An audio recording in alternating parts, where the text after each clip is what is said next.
If you're not listening to the Smoke World Podcast, you're wasting your time, you mortal.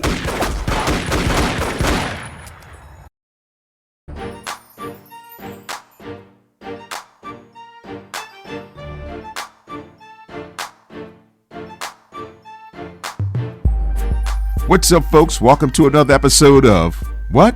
Smoke World Podcast. I'm your host, Stone. So go grab your stick, go grab a glass, whatever you're drinking. Let's sit back and have that conversation. You can follow me on Instagram at Smoke World Podcast and the email stone@smokeworldpodcast.com and the website, folks. If you haven't checked out the website, I guess you're not listening to the show then, because you got swag, you got all kind of good stuff out there. SmokeWorldPodcast.com is the website. Today's episode, folks, listen, I got you covered. Rick Rodriguez. Yes, that Rick Rodriguez. Amazon Basin. Flathead. All of the brands you love has left General Cigars. And I know you're asking me, Stone, yo, why did Rick leave? Well, guess what? We get into that. We cover all that. We sit back. We have a conversation. My brother Gus Martinez is on. He's rapping with us, the CEO, representing West Tampa Tobacco. So I want you to sit back, do what I just told you to do. Grab your stick and a glass of whatever you're drinking and listen to the conversation. Okay? You may learn something. You may be surprised on some of the things you hear and the response that you get in reference to Rick. Why did you leave General Cigars? Stay tuned. Here we go. Ladies and gentlemen, boys and girls, I have the pleasure of talking to two of the brothers of the Leaf from West Tampa Tobacco Company, the man himself, Rick Rodriguez and Gus Martinez. Brothers, what's up, man? How y'all doing today, bro? We're doing fine. I'm doing great. But thank you so much for the opportunity to share our story with you guys. Of course, brother. Of course. What's up, man? Gus, man, how you feeling, Gus? You good, Gus? I'm doing good. Actually, I'm actually sitting out in the sun right now getting a tan here in Richmond, Virginia. Oh, I didn't know the sun came out like that down in Virginia. So you can get a tan in Virginia? I thought you had to go further south for that. All right, so look, fellas, now here's the thing. I love to tell the story because at the end of the day, there's a story to be told. So I'm going to start with Rick. Rick, we see what you're doing right now. We know where you came from, but do we really know how this whole journey began? Some may and some may not. So if you don't mind, we kind of going to start from the beginning. How did you even get into the cigar business, brother? All right, the cigar business going back over 24 years ago, I was recruited by a gentleman still in the business, Dave Bullock. He's the president of sales for Lucky Patel now. But at that time, he was working with General Cigar, and we met, and we kind of had this friendship develop. And he says, "Hey, bro, you ever think about selling cigars?" I said, "No, I'm in the carpet business, and doing fine." So no, because at that time, bro, I didn't even smoke cigars, and so, but he loved my ability to sell, and so he approached me again. He said, "Really, here's an opportunity. We have an area in Florida, Tampa, Orlando, Jacksonville, and the Panhandle, and we want you to come on board." And I, a leap of faith. Coming back to West Tampa, the same leap of faith. But I did it. And then I was a salesman for General Cigar for about 4.5 years. And the owner at that time of General Cigar was a gentleman by the name of Egner Coleman. And he owned General Cigar. And he approached me one day and said, "Ricky, I need some help. We need to prepare for the future. And a lot of our blenders are going to be retiring. Benjamin Menendez is going to be retiring in 5 years. And Ernesto Carrillo is leaving us in 3 years. And so what we want to do is kind of teach you how to blend cigars. And in an instant, when I snapped my finger, it's less than that, he changed my life. Because I didn't realize the opportunity this gentleman was giving me. At that time, being naive, full of bullshit, full of vinegar, yeah, for sure, a master blender sounds great before my name. But I didn't realize how hard and long the training would be. But I did it, and so we trained for about 2 years in the factories, and I trained with Benji Menendez for about 5 years. And what I did with Benji was Benji was the only face that General Cigar had back in the day, the early 2000s. And so my job was he was getting older to do events with him and just follow him around and help him connect to all these events. But that's great, and because again, I was in the back seat listening to him having, events and talking to consumers about the tobacco. So I learned a lot just listening to him. But really, the knowledge about tobacco and what tobaccos blend well together, which one will fight each other, came when I was driving or we had downtime with Benji. That was my classroom. I love the fact that sometimes on my schedule, Benji, we have a 3-4 hour drive to the next event, and he's okay. He's so mellow, but me, that was to me 4 hours of classroom, because once we got in the car, I started to talk to Benji, and he started to share this knowledge and how to blend, because the company at the beginning taught me what we do with the tobacco when we receive it from the farms, and all the kind of areas that tobacco goes through, from preparing it, fermentation, aging, stripping, blending, rolling, boxing, banding, and shipping. They never once taught me about blending cigars, and that came with Benji. After that, bro, about 7, maybe 6.5 to 7 years later, Benji approached Mr. Coleman and says, "I think he's ready to take over a line." And at that time, we had 1 year left with Ernesto Perez Carrillo, because he was going to dip out from La Gloria and retire. He was not even thinking about his business he has today, but he was going to retire. So we formed this team called Team La Gloria. It was me, Michael Giannini, and Yudi Gating, and Yudi was in charge of the tobacco factory for La Gloria. So it took 3 guys to replace one legendary Hall of Famer, and so we did that for about 18 months, and it was seamless, and everybody was buying into the 3 guys and replacing. And so I got another kind of a meeting with management and said, "Okay, your time with La Gloria is done. We just bought CAO, and that blender is going to retire, and we think you're ready to do your own thing." And they just shipped me from La Gloria to CAO, and at the time I was fighting against it, because I was not a huge fan of CAO. I love the Brasilia, I love the Go, but I really didn't pay attention. But La Gloria was taking off, and so I wanted to stay, and I fought against it. And they said to me simply, "We're not asking for your permission. We're telling you need to go to Nicaragua and start to blend for CAO." Thank God that opportunity was given to me, and thank God I was dumb enough to take it, because it really taught me a lot of what tobaccos that we can work with throughout the world. Unlike Gloria, Gloria is kind of painted into this corner called a Cuban theme.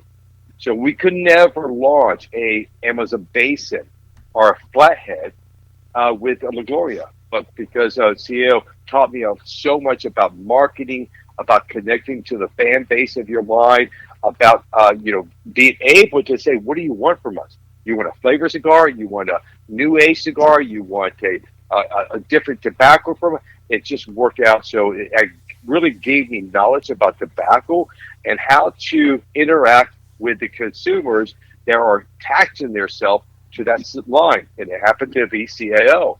And so it just took off.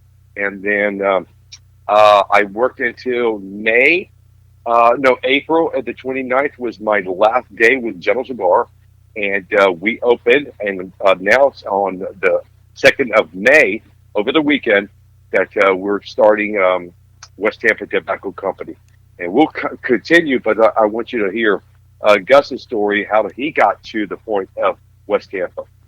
Absolutely. Well, that's a lot to unpack Yeah, there. So, Gus, Gus, we're going to hit you up. So, let's talk about how you got started with this whole thing. Yeah, well, I got to tell you right now, my story isn't quite as romantic as Rick's into the industry. So We're not I go comparing. back Hey, man, we're not to pulling my- down pants, man. We're not comparing anything, man. We're not comparing. Thank you, thank you. Well, I'll win that one. I'll win that Oh, bless his Oh, Whip, whip, bless whip, his little whip. one. All right. This isn't a family show.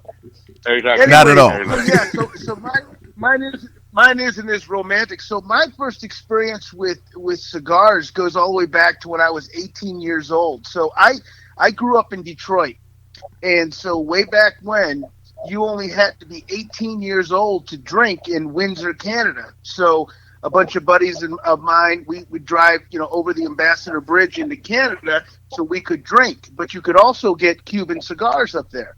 So we would go up there, we'd get a hold of some cigars, have a good time, drive back home. And so kind of fast forward, 30 years, it was interesting. I actually got into the business for a lot of the same reasons that Rick and I started West Tampa, and that was for family. I've got a younger brother. He was living out here in Richmond, Virginia, and it just so happened that General Cigar was based here, and there was an opportunity to get into the business. And it looked like a lot of fun. There was some cool people in the industry. I enjoyed cigars. So I took a job as director of marketing at General. And that's how I met Rick. And it was interesting, and I'm sure he'll tell you too. While we worked on the brands together, Rick and I really didn't work day to day much together. He was working with other folks on the team. He would come into Richmond, or I'd see him out in Vegas at the PCA shows. And we shoot the shit, ask about our families. Rick and I, are big family guys, and so we would just always talk about our wives, our children, and all that good stuff. Well, I'm kind of this guy who, whether it's a birthday or a holiday or anything, my wife works for Hallmark, so she's kind of trained me on holidays. You got to reach out to people. Well, I'm not going to write a card. I just like to call or text. Well, every Rick's birthday or a holiday, I give him a shout just to see how he was doing. And it was maybe a year and a half. It was 2021. 21, and just called to say, hey, Rick, Happy New Year. Hope you're doing good. Best of luck. And, actually, I'll turn it over to Rick for the rest. But that was kind of the beginning of the journey of West Tampa Tobacco Company. Now, Rick, I got to go to you, Rick, with this scenario. Okay, you've been working for General Cigars for many years. What happened, brother? What made you say, you know what? I'm stepping out on my own. I'm going to pray about this thing, and I'm stepping out here in these streets. I'm going to do my own thing. What was the scenario? Talk to us. It's called 2020.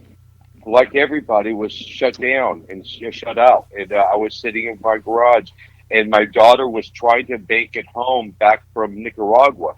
So my daughter graduated college and took off. So for the last 9 years, she's been traveling the world.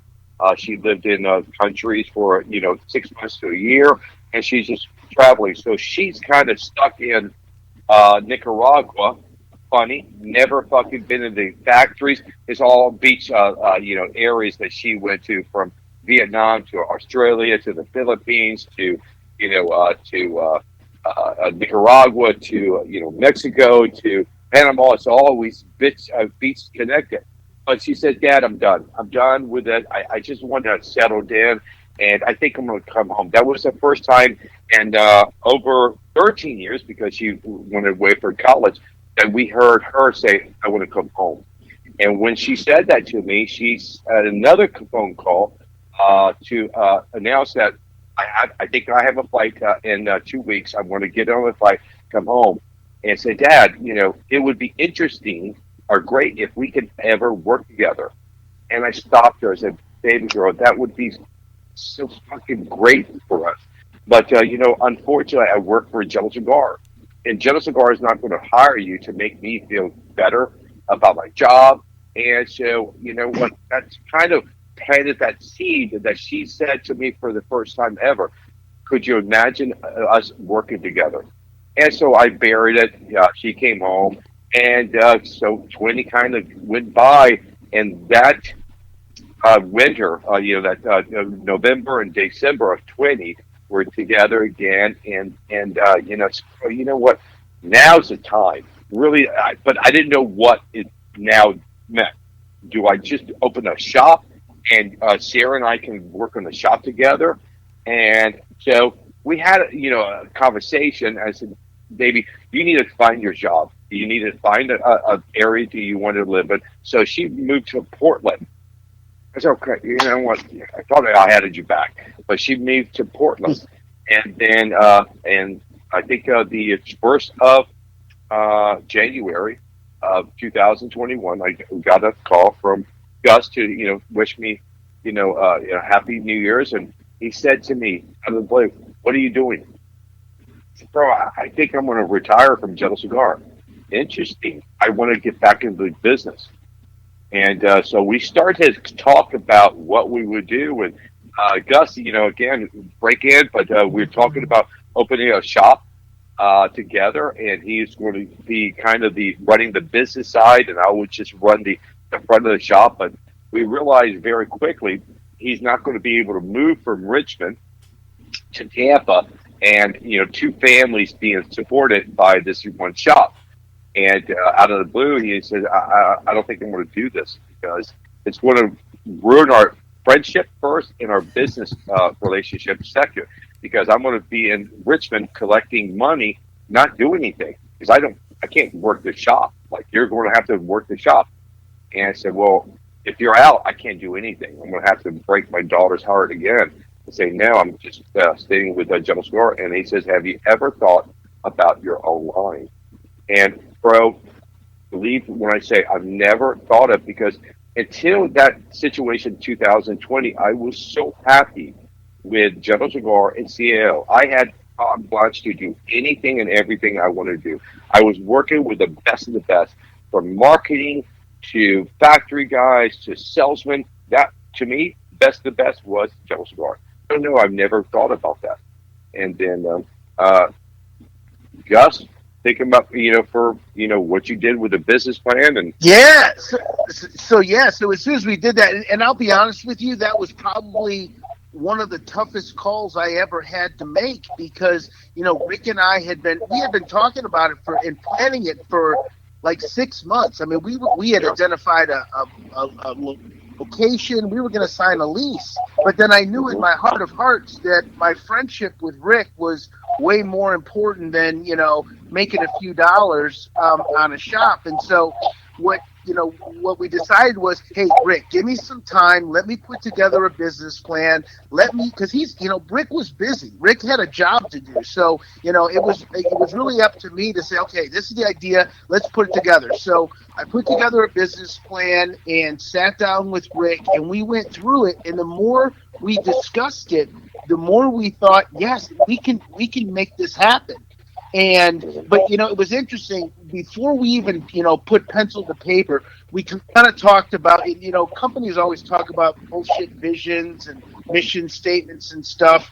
And what Rick and I had talked a lot about was, what is this company going to stand for? It's not going to stand for money, or it's not going to stand about even an individual person. And Rick and I can talk about. We intentionally did name this company the Rick Rodriguez Tobacco Company for a reason. And what we decided was, this was first and foremost about family. This was about, taking care of our families, doing the right thing for our families, and doing the right thing for the families of all the people that we work with. And then the other two things were, we want to be able to determine and decide who we work with. And the two biggest things, three things that we talked about was, we want to work with people that we respect, we trust, and we like. And that's no bullshit. Like, it was interesting. Rick and I had a good conversation with a potential a partner, coming up next year, and some things had changed. What their needs were and what our needs were, and what we told them was, they called us and said, "Hey, we might not be able to do this because we can't do X." And we said, "That doesn't matter. We'll modify what we need." Because we want to work with you. That's what's most important. We'll identify the people that we want to work with. And then guess what? Rick and I are the two guys that get to make those decisions. And I would rather modify a launch or a project around somebody that we trust, respect, and like than sacrifice, one of those components. Okay, this person, I really don't respect him, but they can get that done. No, that's not going to pass the test. I would rather make a project smaller and make it work and have fun doing it than work with somebody that we don't like. But yeah, they kick ass. They can do all the things that we want. But if we just don't like them, it's not worth that sacrifice. So we've really built our company and really, again, consciously every day think about that. And so far, we've loved it. Even the people that, talking to you, we want to do interviews with people that we like and interact with people for us, every day is about having fun. There's never a day that's work. It's always try to have fun as best we can. All right, now, make sure I'm hearing it correctly. This is a ballsy move, if you ask me, because I'm a poor guy. I'm poor. Yeah. So now you guys are talking about. We are too, bro. I work whatever. for General Cigars, so Yes. there's no big bank account I'm resting on spending that money. Rick, we are Rick, broke, stop, but Rick, Rick, yeah. stop the bullshit. Stop the bullshit, Rick. Stop. Yeah, bro, Anyway, yeah. listen. Yeah. Now, I'm a poor guy. And my listeners, I don't know what they are. They may be poor like me, too. So this is a ballsy move to say that you got a stable job. You're kind of making a couple dollars. You got fame. You're like a rock star all over the world. And now you say you're going to stop working there, do your own thing, and hook up with Gus, pull your pants down, measure dicks and stuff like that, besides all that, and say, we're going to start a company. That's kind of scary, brother. You know what I mean? That's a pretty scary move. So besides being a punk like me, you guys did it. You did it. You opened this up this year of May. You said you started in May. So let's talk about where you're at now. You started this company. How has things been, brother? I mean, is it what you thought it was going to be? Is it better? Is it worse? Is it really scary? What is that like now? I think I can answer for us. It's scary, but you know what? Scary is you're not prepared.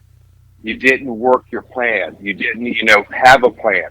When you have your plan and the business plan that Gus developed for us, we linked it out to a couple people that for money, for support, and Gus was presenting this as a opportunity that I was in the background because at that time I couldn't show my face.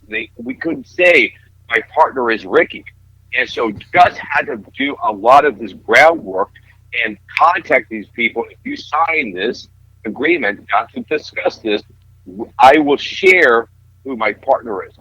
But before that, they were buying into this business plan. This is very good.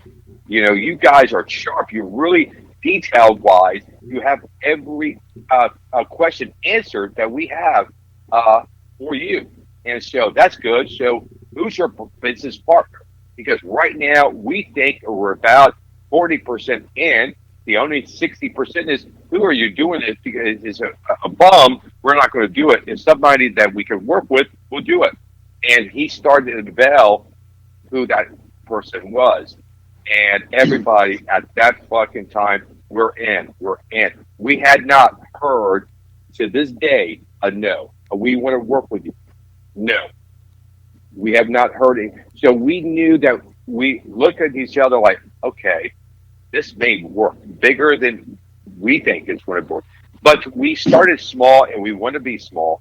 And we started with small steps and we're going to continue small steps because in our mind, even if we could, we're not interested in being Joe Cigar. We're not interested in being another CIO. We just want to be West Tampa Tobacco Company. And our growth is our growth, and we're going to go the path we're going to go down our path. Nobody else. And so we started to, leak at it's me and Gus, and with the business side, Gus is taking care of that. They love that. And the tobacco side, I can take. That's a perfect combination that everybody bought into. So yes, it's scary because I have never owned my own business. So that was scary, but I knew that we had a great plan. All we need to do is work from that plan and work hard, and it's going to be there for us.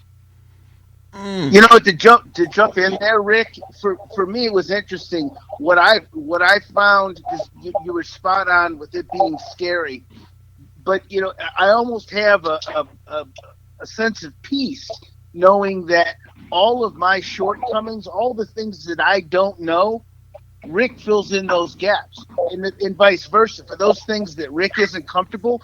And I think what's allowed he and I to work so well together is because we're very different in a lot of ways. We share common values, but we also know and are willing to trust each other to make decisions. Like when it comes to blending and decisions around factory identification and selection, I have 100% faith in Rick that he can make those decisions, and vice versa. He's placed a lot of trust and faith in me to steer the company in the right directions that allow us to be able to, at this point, be in 8 countries, over 200 accounts here in the U.S., almost 300 doors around the world in only 2 months. And so, because we've been able to, assemble a team, truly a global team, in such a short period of time, because we surrounded ourselves with people in each other that we trust. And I think that's been the key, at least for me, to our success up to this point. Because the reality is we're going to fuck things up. I mean, we already have, and hopefully we've done as best a job covering those fuck ups, up. But the reality is we're going to make mistakes, but we understand that, and we acknowledge it, and we don't beat each other up for them. We just say, all right, cool, we learned, and let's move forward. And like I said, every day I feel like we're learning stuff, new things. We're learning from our consumers, from our customers, from ourselves. It's been a lot of fun. All right, so let's talk cigars now. Okay, now you decide you start this company, which you guys did. Congratulations on that, because you guys got some balls. Coming from your spot, you got balls. I love it. So, I guess I'm going to Rick with this. Rick, you're the cigar blender. What was the decision-making factor into deciding to bring out this particular cigar that you brought, the black and the white? What was going through your head? Because, again, you're known for the Basins and the Flatheads, the Palone. You got some bangers out there. The streets are talking. Now you're thinking like, all right, how do I match and compare to what people know me and know what I can do to bring out this brand new cigar? Was that I think so. Was that a sleepless night? Great question. No, because again, this journey started 18 months now, 2 years ago, but really for day one, it's 18 months. So again, I released all that tension that I have built up to open this, get the money, get it, running, get, the product in, making the product. That was all Gus. So I can just concentrate. Gus was, okay, I'll do the behind the scenes. What do you want to make as far as a blend? So that was easy for me because being able to travel the world for General Cigar and CAO, it really introduced me to different people, different cultures. And I was always going back to General Cigar and CAO and say, hey, bro, after my first tour of Europe over 8 years ago, hey, bro, these guys are really into CAO. I think we should make a cigar for Europe only for CAO. And they always liked the idea, but working with a major company like CAO, they're always pushing that down the road. Push, push, push. Maybe in 2000 we can do that, or 2000. Bro, it's 98. Can we do it next year? Now the planning stages and for the factories and all that. So they're always pushing. And so when it came our time to make a cigar, I said to Gus, I want to do two cigars. I want to provide two fan bases, two separate cigars. So if you look at the white is a cigar that we're going to deliver to the European palate. It's Cubanesque. When you smoke it, there's a profile. If you know Cuban tobacco, that's like, bro, that is very close without using a Cuban tobacco. That's the beauty of working with Joe Cigar and all these beautiful people that taught me about tobacco. There is tobaccos done with the right way and the right blends that will deceive people thinking it's Cuban tobacco. But we have never used this alpha because General Cigar would never want a hint of using a Cuban tobacco or a Cuban themed cigar because we're General Cigar. We don't need to do that, but we want to do that, and so that is the white. The white was directed to the European fan base and what they wanted to enjoy as far as those cigars. But I said to you, and we were going to only release the white, and then 6 months later, a year later, uh, hey, here's a black version. And then, a marketing Gus kicked in and said, hey, are you crazy? Or we have the two blends identified. Why don't we do white and black together? And when he said that to me, I said, bro, what you're going to be able to do is take the fan base of Europe. And if I do the black the right way, the fan base that I've been connected to for CL, the dark wrappers that everybody loves for Flathead, Bone, Session, that's going to deliver what they want from me, but a different profile, a different taste I've never experienced in General Cigar RCL. And so that was a brilliant move. We were scared because, again, now real estate in a humidor is so priceless sometimes. Now you're not asking a shop to say, bring in one line. We're stupid enough at the beginning to say, okay, if you really trust us, bring in the two lines. And like, wow, that you're going to release two lines in 1 year and you're going to release it for your new cigar. And we did it. So the black is going to be representative of the American fan base we have that really likes that dark wrapper, a little bit more bold flavors, a little bit more spice to that cigar, a little bit more body. But the white gives you that kind of that feeling that, bro, I'm sitting in Cuba right now smoking a cigar by the pool in this beautiful hotel. This is truly a great flavor cigar. Its flavors and the body just equal perfect for us. But we're shocked right now in the U.S. market. We thought the U.S. market would be 80% black and 20% white. And Gus called me about a week ago and said, bro, we are getting so much orders, repeat orders already. Our accounts in 2 months have already placed an average of 4 orders, reorders. Gus? Yes, over the past 2 months, and a couple of points on that. When Rick was talking about how valuable that shelf space is, 95% of our U.S. customers ordered all 6 of the front marks right out of the gate. And I don't know the exact number on the reorders, but our average reorder rate for customers over in 30 days is 3.5. So we have most accounts ordering every week to a week and a half after they placed their previous order. So the reorders have been amazing, and the interesting is it's almost split right down the middle on the black and white, almost 50-50. Yep. And we're seeing some. What we also decided was we weren't going to screw around with a bunch of weird sizes. We really focused on what are the sizes that the majority of people are looking for. So there may be some cigars down the road that smoke better in a different size than say a Robusto Toro or a Gordo. But we're really going to focus on, because we know how valuable that space is, we're going to focus on the cigars that consumers want versus a particular size that hey, I really like or Rick really likes, but nobody else really wants to smoke it in that. Okay. Now here's another question, brother. Brother Rick. Now, my job is, keep my ears to the streets. And I've been checking out some of the reviews on the cigars, on the West Tampa cigars. So what would you say to, because everybody's palate is different, and we understand that. But what would you say to that person that says, hey, I read this review. I'm just going to read this review. I smoked the West Tampa, and knowing what Rick can do and knowing his previous products, I was a little disappointed on this being the first release. What would you say to that fella or that individual?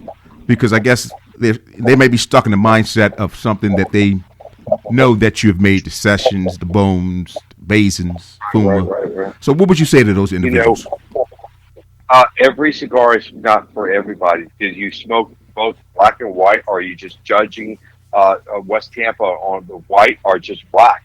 And so if I was you, I said, bro, that's fine. That's not a cigar for you. If you think I'm going to start a new company and give you a new flathead, or new, bones, or new session, by West Tampa, you're wrong. You don't know me. This situation, what I was excited about the opportunity to work with Gus, my family, all that bullshit. At the end, I wanted to see if I could do my job without the safety net of Jello Cigar catching me if I fucking fall, or a crutch that I had to use called CAO, because the foundation was related for me. So if you know me and you're my journey, this is a cigar that I think represents a flavor and a profile that I never accomplished with Jello Cigar. So it's just another step in my progression of being a blender. And so, yes, every cigar, if you didn't like the white or the black, you know what? Okay, just trust me. Maybe the next cigar or the following cigar, 10 cigars later, just, do me a favor, reach out for that cigar, because I will deliver you spot on what you want. But you know what? It doesn't offend me. If anything, it gets me excited when somebody has the balls enough to say to me, I didn't enjoy it. Now, if you walk away, you're an asshole because you're trying to hurt me. Right, but if right. you stay there and say, this is the reason, I thought it was going to be more body to that cigar. I thought it was going to be more spot. Bro, whoa. That was not the plan for that cigar. And so that information he's given me, bro, really spicy, cigar. Have you tried the black? No, try the white. I don't like it. Bro, try the black, because that black represents what you're just telling me you want from me. And so, no, I have no problems with anybody that comes up to me to talk to me about really my mistakes, my bad blends in their mind, because you can learn from your failures more than you can learn from your successes. So as a manufacturer, you think we want to hear, oh my God, did angels help me, make this cigar? It's great. It's from heaven. Now, bro, thank you so much. That's not interesting to me. I love when somebody has a balls and say, bro, I expected this from the cigar and you didn't deliver. You know what? You're right. I'm so sorry. Have you tried, if it was in CAO, have you tried this series? Now, do me a favor. Let's go to the humidor. I'll buy you one right now. But so, no, if that guy has that is a true review of what he experienced. And I have no fucking problem at all with a true review. If he's trying to come out to me, my family and company, just to hurt me, I have a fucking problem. But the way you read it to me was just, bro, I was expecting, I love Rick, I want to support, it kind of fell short. That's, bro, I'll get there for you. Now, here's a question. It may be too early because you guys are just getting started, but this is what people do. What's next? You just came out the gate and folks are already saying, hey, what's next? What's the next blend for the West Tampa Tobacco Company? Because that's just who we are. No, we have nothing planned. We're just gonna ride this one out. Go scratch your balls, dig in your nose. 2030, Yeah. we're going to launch another size of West Tampa in black only. Yeah. Gus, Why don't Gus, you jump in there, bud? go. Yeah, Yeah. Gus, this is marketing. Please answer. Yeah, I'm so glad. I'm so glad you asked that question. So the first thing we've got coming, folks aren't going to have to wait long. So Rick and I are launching something that we're calling the Attic Series on October 15th. So that should be hitting shelves in just over a month now, because I guess tomorrow's September. And basically, what Attic Series is it's going to be a series of small batch launches that are going to do two things. One is it's going to allow Rick an opportunity to be able to weave in and talk about some of the, crazy stories. I mean, if you sit down with Rick for an hour, he's always got it. I mean, I've known him for years, and and I learn something new about his life every day. And so what he's going to be able to do is weave in these great stories, but at the same time, to the topic we were just talking about, allow him to be able to really have some fun and do work with some blends and with some tobaccos that he either are ones that he's worked with in the past and he wants to experiment a little bit with, but at the same time also, diving in and working with different, manufacturers to explore different tobaccos and different blends. So we're launching Attic series, and the first is going to be called The Attic.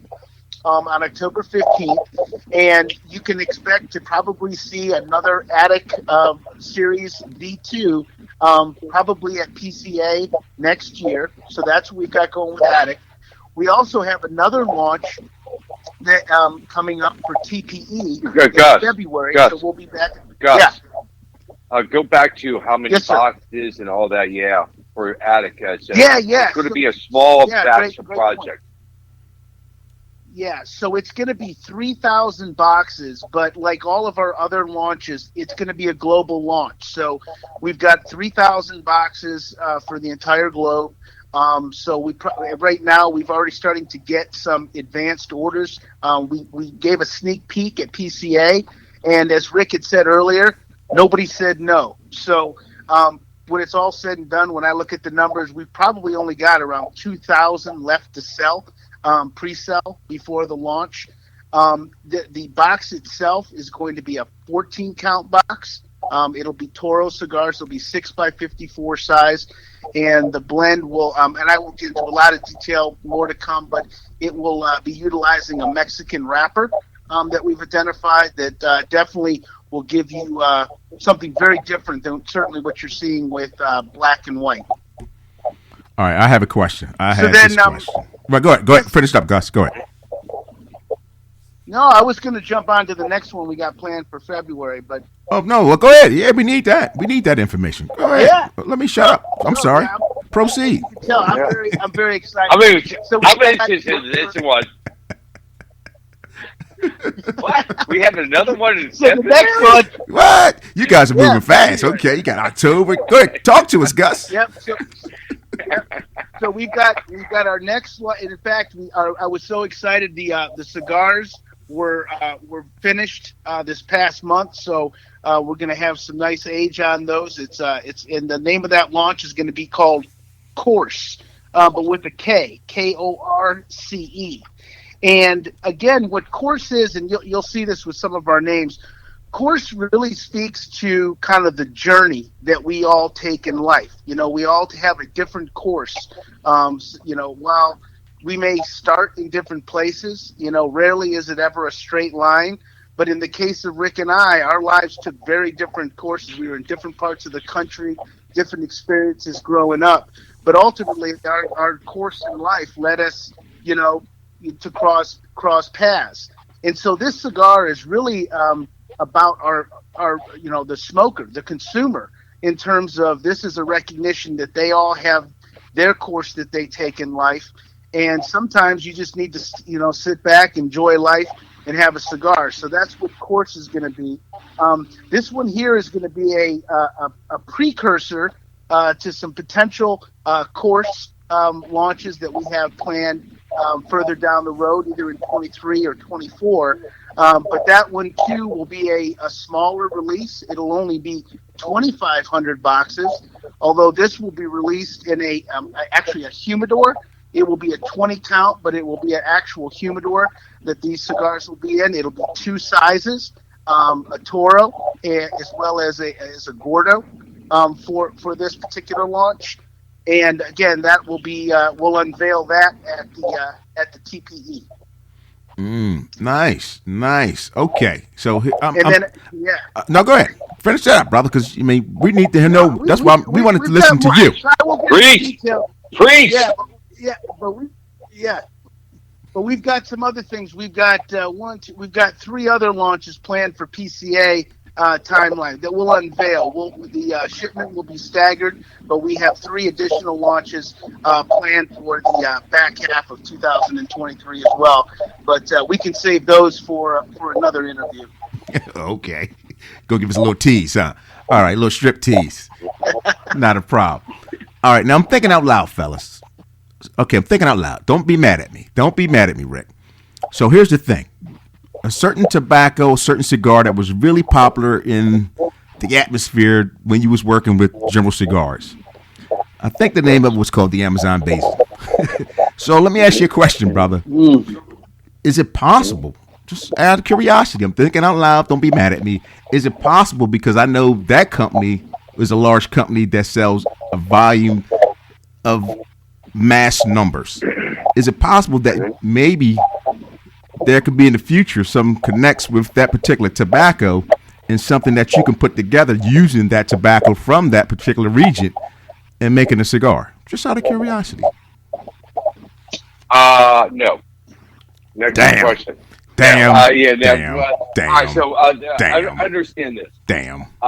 They only receive 5,000 pounds of this tobacco that we use in Amazon Basin. And Amazon Basin focuses on two tobaccos for the blend. One is the Amazon tobacco, and then the other one is a rope tobacco that we get from the DR. And so the access to that tobacco is not ever going to be in our arena that we have access to that tobacco. But the road tobacco, we do have access.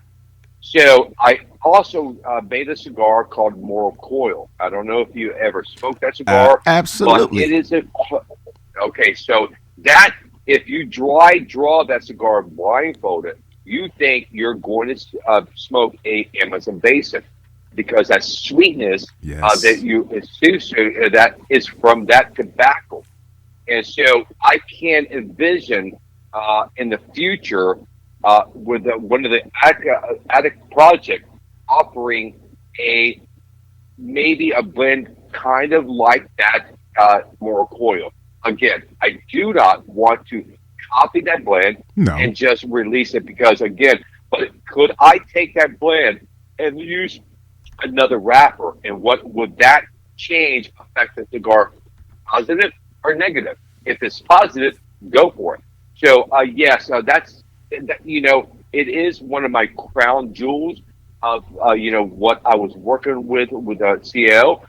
I would love to offer an Amazon Basin to anybody and everybody if we had access, but if we don't, could we make our version of more coil? The answer is yes. So kind of a no and a yes. But the yes is if we have access and if we can buy some of that tobacco from the DR, I would love to work with that tobacco in another project. Give you that flavor that you kind of associate with Amazon Basin, but a different take. Different take is like my fried chicken is different than your fried chicken. Your grandmother's recipe was different than mine. So, but if I can get close to it, I would launch that cigar for sure. Nice, nice. All right, as I wrap up, because I know I've been holding you guys for a long time, I'm going to ask you, Gus, is there anything, brother, that you wanted the folks to know maybe that we didn't go over? Good question. I think that the key is that West Tampa. It all starts and ends with our consumer and the cigar. Everything comes from that. I guess if for all of your listeners, it's just a thank you for all the support, both up to this point and in the future. Like I said, we do it for you guys, and so we appreciate you and look forward to Rick bringing you some really cool shit down the road. Beautiful, beautiful. Brother Rick, is there anything, again, folks, that we didn't go over that you want the folks to know? A secret that you're going to smack them when you see them, pull your pants down, anything like that? Anything. Yeah. Anything. You know what? Trust us. Trust us that if you want to follow this journey of West Tampa, there's not a lot of situations right now that you can start with a new company, and grow with them. And so trust us that we're going to try our hardest to give every cigar smoker that wants to be a part of West Tampa a cigar for them. So sometimes it's going to be the white, reaches a certain amount of that pie. Sometimes it's black. Sometimes it's something else.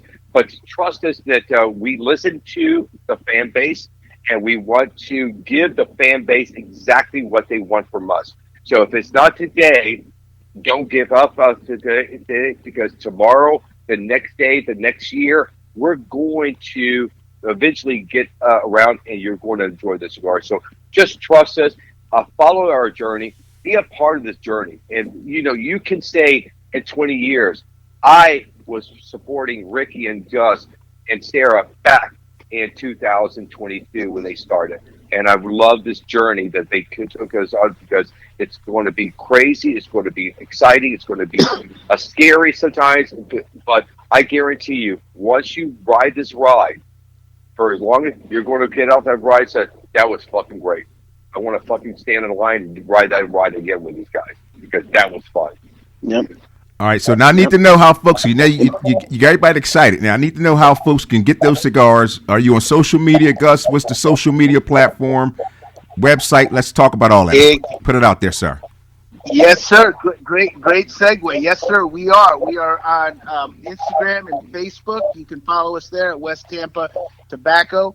Also, you can visit westtampatobacco.com, and we have a store locator that is updated daily with all of our new accounts. So jump on there, enter your address, zip code, and it will direct you to the closest shop, and that would be anywhere in the world that you can pick up a West Tampa.